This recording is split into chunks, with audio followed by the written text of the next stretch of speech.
जय माता की। छोटे बड़े भाइयों को भाई, भक्तजनों को भाई राम राम है भाई मेरी। भाई मैं इस विषय में बात करना चाहूँगा। जैसे मेरे छोटे भाइयों में अहंकार आ जाता है। 2 महीने की सेवा में, 1 महीने की सेवा में अहंकार आ जाता है। मेरे भाई तो 3 महीने की सेवा कर ली मैंने तो भाई। मैं तो पापा का योग कर लिया मेरे भाई। मेरे पापा के लिए ये चीज़ करी 2 महीने और पापा मुझे दिखाई नहीं दिए भाई। इसमें कुछ नहीं रखा। बहुत मेरे भाइयों से मेरे बातें सुनी है जिनसे मैं मिला हूँ। कुछ ऐसे बंदे हैं जो सेवा करते हैं, 2 महीने सेवा करने के बाद वो कहते हैं कुछ ही नहीं है। और बहुत से भाई ऐसे भी है 3 महीने 1 महीने सेवा करने के बाद, मैं तुम्हें पता मैं ऐसे नहीं ऐसे करके सेवा करता हूँ। 6 महीने मैं 2 महीने सेवा कर ली, 1.5 महीने सेवा कर ली, 6 महीने सेवा कर ली। सेवा का कोई अंत नहीं है। अंत गिरंत मतलब सेवा का कोई भी अंत नहीं है। बड़े बड़े जितने थे वह सेवा करते करते ही चले गए बेचारे। कभी उनसे उन्होंने कोई भाव नहीं था उनको, मतलब कोई भी ऐसी कोई इच्छा नहीं थी। बाकी अपने पापा के, अपने इस देवता के लिए ऐसा भाव था, बस अपनी सेवा में लगे रहते थे,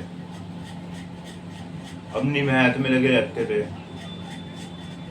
अपने देवी देवता हो गए, जिस भी जैसे इष्ट देवता हो गए, कोई माता की सेवा में लगा हुआ है, कोई अपने देवता की, कोई केसरावन पौन की सेवा में लगा हुआ है, कोई अपने पापा कलवा पौन की सेवा में लगा हुआ है, कोई सफेले पौन भाई।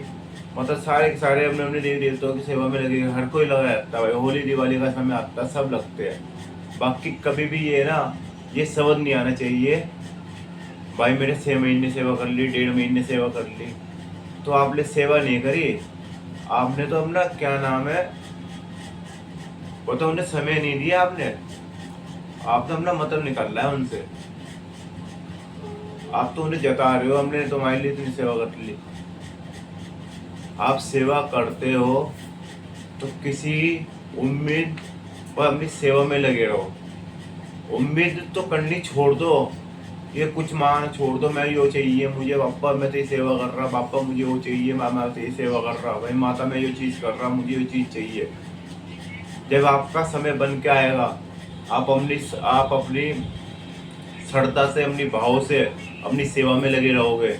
जब आपको देने की बारी आएगी और आपके इष्ट देवता या आपकी देवी जब आपको देना चालू करेगी ना, तो आप लोग उस चीज़ के बारे में कभी सोच भी नहीं सकते। जब आप पे कष्ट आएगा, जब आपकी शक्ति निष्ठा खड़ी होगी, जब कोई नहीं खड़ा होगा ना, वहाँ पर इष्ट देवता खड़ा होगा आपके लिए। और ऐसा खड़ा होगा पूरी दुनिया एक तरफ और आप एक तरफ। बाकी मेरे भाई, कभी भी सेवा पूजा पाठ करते हो तो किसी मतलब के लिए मत करो। आज के मेरे भाई ऐसे मतलब की सेवा पूजा पाठ करते हैं, तो ये मतलब की पूजा पाठ करना बंद कर दीजिए। और करते हो तो मेरे भाई सच्चे भाव से, दिल से, और भाई अपनी आस्था लगा के अपने देवी देवताओं की पूजा पाठ में लगे रहो। कभी वो उम्मीद मत रखो मुझे ये मिल जाएगा सेवा करके, या मुझे ये मिल जाएगा।